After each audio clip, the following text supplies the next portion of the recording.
Bismillahirrahmanirrahim. Bab 4, kewajiban memanfaatkan waktu. Kandungan Quran Surat Al-Asr. Mata pelajaran Al-Quran Hadis kelas 9 semester 2 MTS Wahid Hasim Surabaya. Dengan KI 3 pengetahuan, yakni memahami dan menerapkan pengetahuan faktual, konseptual, dan prosedural berdasarkan rasa ingin tahunya tentang ilmu pengetahuan, teknologi, seni, budaya terkait fenomena dan kejadian tampak mata. Dan untuk KD 3.1 memahami isi kandungan Quran Surat Al-Asr dan Quran Surat Al-Alaq tentang menghargai waktu dan menuntut ilmu. Selamat menyaksikan. Assalamualaikum warahmatullahi wabarakatuh.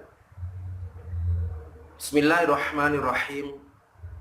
Hamdanillah wa syukranillah wa salatan ala rasulillah. Amma ba'du.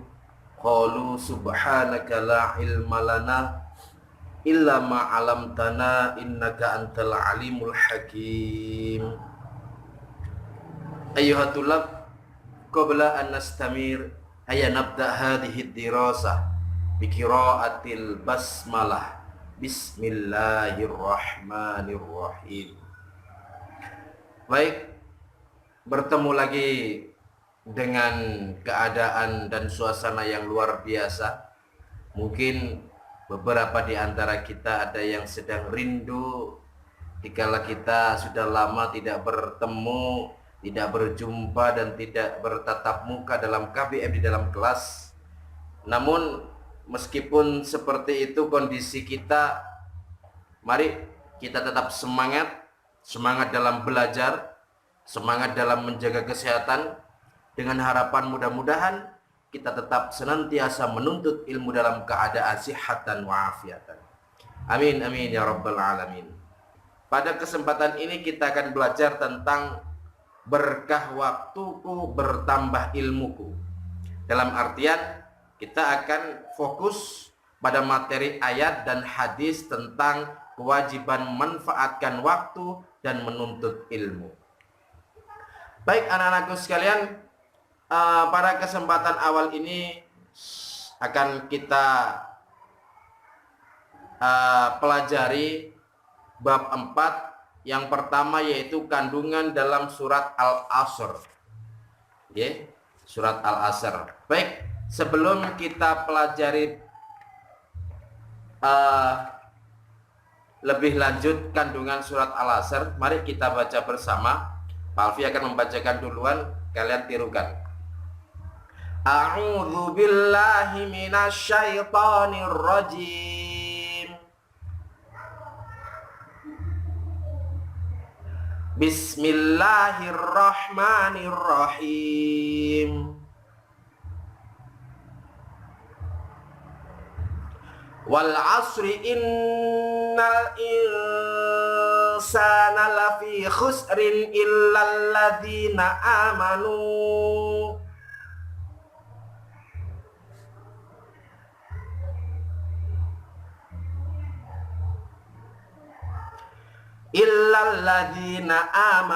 wa amilus solihati wa tawasaw bil haqqi wa tawasaw bis sabr.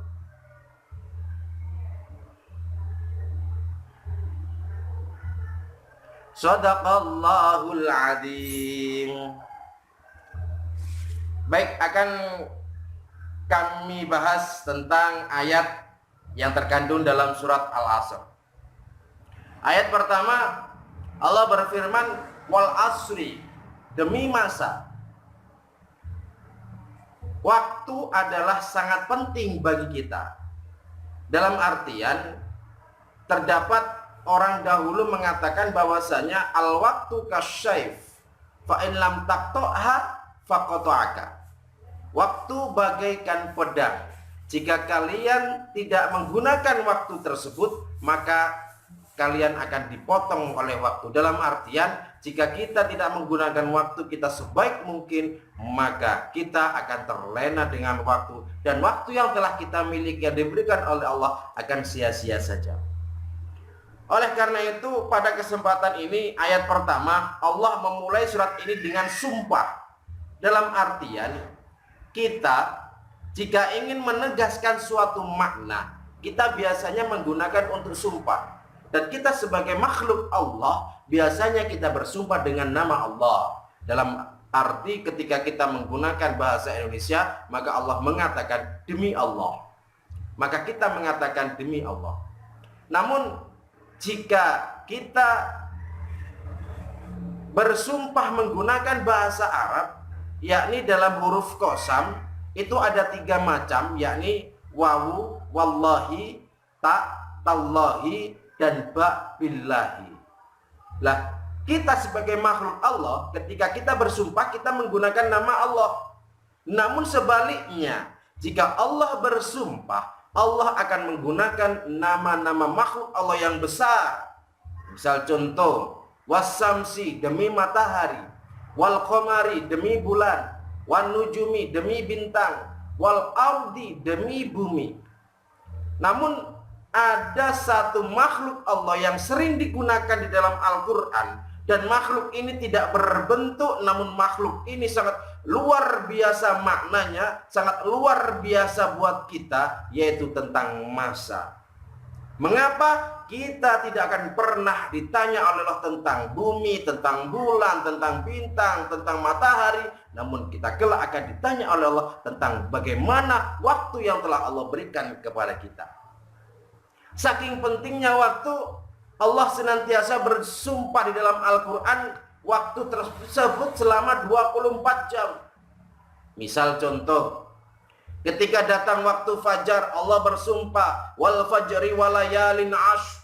Ketika datang waktu subuh, Allah bersumpah wasubhi idza tanafas. Ketika datang waktu duha, Allah bersumpah wadduha wal laili idza saja. Ketika datang waktu siang, Allah bersumpah wan nahari idza tajalla. Ketika datang waktu sore, Allah bersumpah wal asri. Dan ketika datang waktu malam, Allah pun juga bersumpah wal laili idza yaghsha. Ini membuktikan bahwasanya penggunaan waktu tersebut harus kita maksimalkan dengan sebaik mungkin. Bagaimana kita menggunakan waktu kita untuk belajar, dan kapan kita menggunakan waktu kita untuk istirahat, dan kapan kita menggunakan waktu kita untuk beribadah, dan kapan kita gunakan waktu kita untuk bermain dan lain sebagainya. Oleh karena itu, pada kesempatan ini, ayat pertama Allah menjelaskan bahwasanya bagaimana kita harus menggunakan waktu kita dalam keseharian kita dengan semaksimal mungkin. Anak-anakku sekalian yang sangat Pak Alfi cintai, dalam ayat selanjutnya, ayat kedua, Allah berfirman, innal insana lafi khusrin. Inna dalam bahasa Arab disebut dengan harfu taukid, huruf untuk menegaskan suatu makna. Insan artinya manusia. Allah biasanya menggunakan waktu manusia di dalam Al-Quran berbagai macam cara penggunaannya. Allah menggunakan nama Bani Adam, Allah menggunakan nama An-Nas, Allah juga menggunakan nama Bashar. Namun pada kesempatan ini, Allah ketika mengingatkan sesuatu, biasanya Allah menggunakan nama Al-Insan. Mengapa? Karena al-insan berasal dari kata bahasa Arab yang artinya nasya yansa, artinya lupa. Innal insana, sesungguhnya manusia yang memiliki sifat pelupa. Di lanjutan ayat tersebut terdapat kalimat lafi khusrin. Jika kita membaca pada ayat ini, lafi khusrin, jika lamnya itu lam pendek, namanya adalah lam taukid dan artinya amat sangat rugi. Namun jika kita membacanya menggunakan lam yang panjang atau lam nahi, maka artinya tidak rugi. Disinilah pentingnya kita belajar membaca Al-Quran dalam keseharian kita. Oleh karena itu, Al-Quran yang wajib kita tanamkan sejak dini adalah Al-Quran itu mengaji itu penting. Jangan sampai yang penting mengaji. Dalam artian ketika kita beda dalam melafalkan makhorijul huruf dan panjang pendeknya suatu kalimat, maka berubahlah artinya. Oleh karena itu sangat berhati-hatilah. Innal insana lafi khusrin. Sesungguhnya manusia dalam keadaan rugi. Semuanya rugi, siapapun itu, baik yang muda maupun yang tua, baik laki-laki maupun yang perempuan, baik yang cantik maupun yang ganteng, baik yang kaya maupun yang miskin, baik yang sudah berkeluarga, sudah beristri, para jombloan dan jomblowati dan lain sebagainya. Semuanya itu adalah merugi. Baik orang-orang pejabat, bapak presiden, bapak menteri, bapak bupati, bapak gubernur, bapak camat, lurah, RT, semuanya rugi. Illa, huruf istisna, illa, kecuali.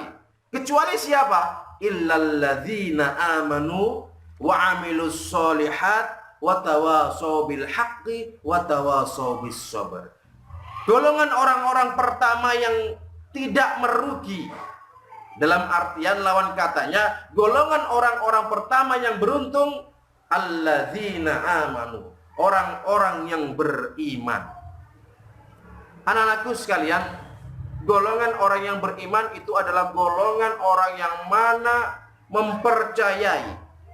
Iman dalam bahasa Arab diambilkan dari kata amana yu'minu imanan, artinya percaya, baik percaya kepada Allah, percaya kepada Rasulullah, percaya pada malaikat-malaikat Allah, percaya kepada kitab-kitab Allah dan lain sebagainya. Namun dalam pengertian Ahlus Sunnah wal Jamaah, iman adalah at-tasdiqu bil qalbi wa takriru bil lisan wa amalu bil arkan. Dalam artian dibenarkan di dalam hati dan diucapkan dengan mulut dan dilakukan dengan perbuatan. Dalam artian jika kita mengimani sesuatu, maka bukan hanya kita benarkan di dalam hati saja, namun kita lakukan kita ucapkan dengan mulut kita dan kita lakukan dengan gerakan kita. Misal contoh seperti kita mengimani suatu masalah yang mana an-nadhafatu minal iman. Kita tahu bahwasanya kebersihan itu adalah sebagai iman. Namun jika kita hanya meyakini dan juga kita hanya bisa melakukan dalam mulut saja, tanpa kita gerakkan, tanpa kita aplikasikan, tanpa kita lakukan, bahwasanya ketika kita melihat sampah tidak kita ambil, maka itu bukan dinamakan iman. Yang dinamakan iman bukan hanya di dalam hati, bukan hanya di dalam mulut, tapi juga dilakukan. Anak-anakku sekalian yang sangat Pak Alfi cintai, golongan yang kedua yaitu golongan orang-orang yang melakukan kebaikan, baik untuk dirinya sendiri maupun baik untuk orang lain. Sebagaimana sabda Nabi, al-insanu mahalul khoto'i wan nisyan. Manusia adalah tempatnya salah dan lupa. Oleh karena itu, wasiat Nabi selalu dikatakan dalam khutbah, yakni watbi sayyi'atal hasanata tamhuha, dan iringilah perbuatan yang jelek dengan perbuatan yang baik. Dalam artian kita sebagai manusia sudah pasti pernah melakukan kejelekan, sudah pasti pernah melakukan kesalahan, namun kita selalu berusaha untuk melakukan kebaikan. Bagaimana caranya? Rasulullah mengajarkan wa khaliqin nasa bi khuluqin hasanin, dan pergaulilah manusia dan pergaulilah sesama kita sebagai manusia dengan akhlak yang baik. Dalam artian kita harus bisa bergaul, bagaimana kita sebagai murid mempunyai akhlak yang baik kepada guru-guru kita. Kita sebagai anak harus mempunyai akhlak yang baik kepada orang tua kita. Kita sebagai teman harus memiliki akhlak yang baik dalam bergaul dan sesama manusia. Ingat yang sering kita sampaikan, bahwasanya ilmu, kecerdasan semata itu hanyalah nomor sekian. Yang penting adalah bagaimana kita memiliki akhlakul karimah, baik akhlak kepada diri kita sendiri, akhlak ketika di rumah, maupun juga akhlak ketika kita berada di dalam sekolah. Anak-anakku sekalian yang sangat Pak Alfi cintai, dan golongan yang ketiga yakni watawasau bil haqqi watawasau bis sabr. Golongan orang-orang yang senantiasa menasihati dalam hal kebaikan dan kesabaran. Ketika kita memiliki suatu nasihat kebaikan dan juga kesabaran, mari kita awali dengan diri kita sendiri. Kita jangan sampai mendoktrin maupun menyuruh dan meminta teman kita untuk melakukan kebaikan selama kita belum melakukan kebaikan. Dalam artian, kita sebagai manusia harus senantiasa selalu berusaha untuk melakukan kebaikan, yang mana jika kita memiliki hal itu secara istiqomah, secara kontinu, maka dengan sendirinya orang akan memandang kita bahwasanya kita memiliki akhlakul karimah. Akhlakul karimah dalam artian kita senantiasa menasihati dalam suatu kebaikan dan juga kesabaran. Oleh karena itu, pada kesempatan yang sangat luar biasa ini, pada kesempatan pembelajaran kali ini bab 4 yang menjelaskan tentang Al-Quran, bagaimana kita memanfaatkan waktu kita sebaik mungkin sebagaimana terkandung dalam surat Al-Asr.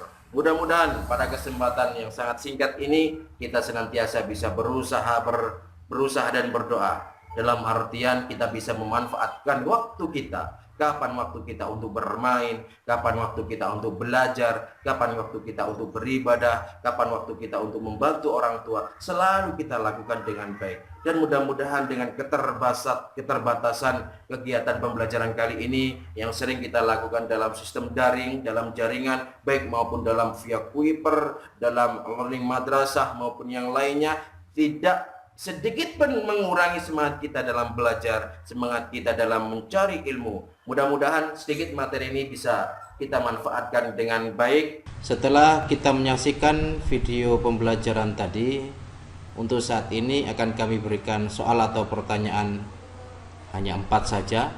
Baik, soal yang pertama, kalian salinlah Quran surat Al-Asr ayat 1-3 berikut terjemahnya.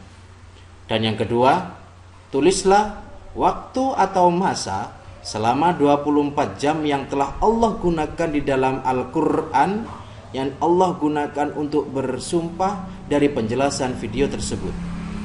Dan yang ketiga, sebutkan golongan-golongan orang yang beruntung menurut Quran surat Al-Asr dari penjelasan video tersebut. Dan yang keempat, jelaskan pengertian iman menurut istilah Ahlus Sunnah wal Jamaah.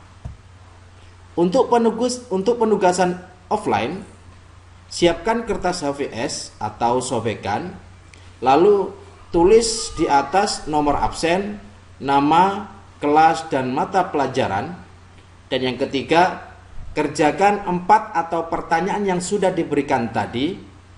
Lalu jawaban bisa ambil dari video dan referensi bisa diambilkan dari LKS atau buku lain yang relevan, dan jawaban bisa dikumpulkan di madrasah menunggu informasi dari guru mata pelajaran atau dari madrasah. Dan untuk penugasan online, yang pertama, siapkan kertas HVS atau sobekan atau buka Microsoft Office Word yang mempunyai laptop. Lalu tulis atau ketik nomor absen, nama, kelas, dan mata pelajaran. Dan kerjakan 4 soal pertanyaan yang sudah diberikan. Lalu jawaban bisa diambil dari video dan referensi bisa diambilkan dari LKS atau buku lain yang relevan. Untuk mengerjakan di kertas, hasil atau tugas bisa difoto dan dikirimkan melalui WA kepada guru mata pelajaran di 0813 3637 6167. Dan untuk yang mengerjakan via Microsoft Office Word atau di laptopnya masing-masing, hasil atau tugas bisa dikirimkan melalui email guru mapel, yakni di alfimesi10@gmail.com. Sekian, terima kasih. Assalamualaikum warahmatullahi wabarakatuh.